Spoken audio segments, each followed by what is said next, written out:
কেই বা জানতো হঠাৎ করে এমন হবে। আজকে সকালটা শুরুই হয়েছে একটা চাপ নিয়ে। আর সেই চাপটা কি, আমাদের বাসায় সিলিন্ডার নিচে লাগানো থাকে, আর সিলিন্ডার দিয়ে গ্যাস যে পাইপ দিয়ে আমাদের কাছে এসে পৌঁছায়, সেইখান থেকে হঠাৎ গ্যাস অন করলে গ্যাস হচ্ছে না, মানে চুলা জ্বলছে না। তো চুলার না জ্বলার কারণে আর সকালে নাস্তা বানাতে পারিনি ঘরে। তো বাইরে থেকে নাস্তা কিনে সবাই সকালবেলা নাস্তাটা করে নিয়েছি একসাথে। তো তারপর থেকেই শুরু হয়েছে ওই সিলিন্ডারের লোকজনকে ফোন করা, তারা আসবেন, আর আসছেন না। তো হঠাৎ মানে আমরাও টেনশনে পড়ে গিয়েছি, দুপুরে রান্না করতে হবে, যে হোমমেড আছে সে চলে আসবে। সব কিছু মিলিয়ে আজকে শুক্রবারটা খুবই মানে একটা মানে ভেজাল যেই দিনটা আজকে হয়েই থাকে, এটা যে কোনো দিনই হতে পারে। তো এইদিকে সব রান্নাবান্না রেডি করে রেখেছি, আর রান্নাটা করব। তো আইটেমও অনেকগুলো হবে, যেহেতু শুক্রবার বাসার আইটেমের মধ্যে অনেক হেভি আইটেম থাকবে। এটাই যারা আমার রেগুলার ভিউয়ার্স তারা অবশ্যই জেনে থাকবে যে শুক্রবারে আমাদের বাসায় খাবার দাবারগুলো একটু ভারী খাবার হয়। তো আমি একটু পরপর গ্যাস অন করছিলাম, এর মধ্যেই লোকজন এসে তোমার দাদা সব কিছু ঠিকঠাক করে দিয়েছেন। এরপরে গ্যাসটা জ্বলে ওঠার সাথে সাথে আমার চিন্তা তাড়াতাড়ি করে সবাইকে চা দিতে হবে, যেহেতু সকালবেলা চা খাইনি। আর এই পানীয়টা আমার শ্বশুরবাড়ির সবাই 2 বেলা করে খেতে অনেক বেশি পছন্দ করে। তো সেইখানে সকাল থেকে এতটাই স্ট্রেস গিয়েছে সবারই, তো চা তো মাস্ট। তো আমি এদিকে চা সবাইকে দিয়ে তারপরে দুপুরের রান্নার সব আইটেম রেডি করে বসিয়ে দিলাম।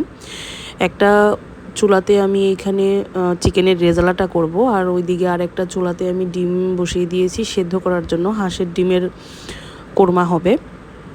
তো ওইখানে আমি ডিম সেদ্ধ করে আমার শাশুড়ি মাকে দিয়েছি ছিলে দিতে, তিনি ছিলে দিচ্ছেন। আর ওইদিকে আমি এখানে বিরিয়ানি একটা বসিয়ে দিয়েছি। তো দুপুরবেলা 2টা অলরেডি বেজে গিয়েছে। আমি টার্গেটে নিয়েছিলাম 1 ঘন্টার মধ্যে আমাকে রান্নাটা করেই নিতে হবে, কারণ সবার ক্ষুধা লেগে গেছে। আর সব থেকে বড় কথা, আমার শাশুড়ি আর শ্বশুর ওনারা 2টার মধ্যেই দুপুরের খাবারটা খেয়ে নেন, খুব হলে 2:30টা বেজে যায়। তো আজকে যেহেতু রান্নাই শুরু করেছি আমি 2টার সময়, আমারও একটু চাপ যাচ্ছিল যে কিভাবে আমি সব কিছু এত তাড়াতাড়ি কমপ্লিট করব। আমি পাগলের মতন রান্না করছিলাম যে আসলে একটার পর একটা কোনটা রেখে কোনটা করব। তো ওইদিকে চিকেন রেজালাটা বসিয়ে দিয়েছি, এইদিকে আমি বিরিয়ানিটা বসিয়ে দিয়েছি।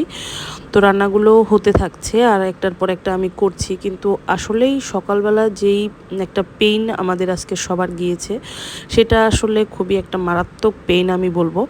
তো যে কোনো সময়ই মানুষের জীবনে এরকম দুর্ঘটনা ঘটতেই পারে। হঠাৎ করে দিনটা শুরুই হতে পারে একটা ভেজাল দিয়ে, যেই দিনটা আজকে আমাদের শুরু হয়েছে। তো এদিকে অলরেডি আমার রান্না কমপ্লিট হয়ে যাচ্ছে। একটু পরেই আমি মানে 3:10-এর মধ্যেই আমার রান্না কমপ্লিট হয়ে গিয়েছে। তো যাই হোক আর কি আর করার, জীবন যেমন সেটাকেই মেনে নিতে হবে সেই সহজভাবে। তো আজকের দিনটা খুব একটা মানে পেরেশানি গিয়েছে।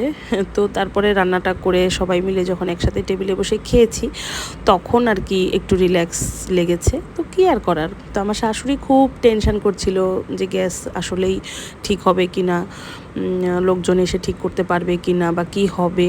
তো একদিনের জন্য না হলে ঠিক আছে, প্রতিদিন তো আর বাইরের খাবার খাওয়া যাবে না।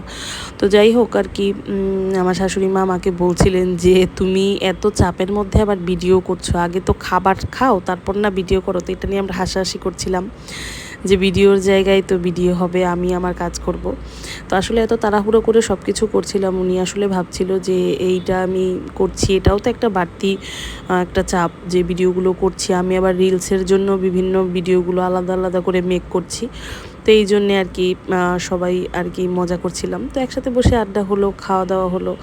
আসলে পরিবারটাই তো এইটাই, যে আমরা আসলে দিন শেষে যাই করি একসাথে বসে খাবো সব। তো আজকের দিনটা যেমনই হোক, শেষটা কিন্তু সুন্দরই হয়েছে। যে কোনো জিনিসের শেষটা সুন্দর মানেই সেটা সুন্দর।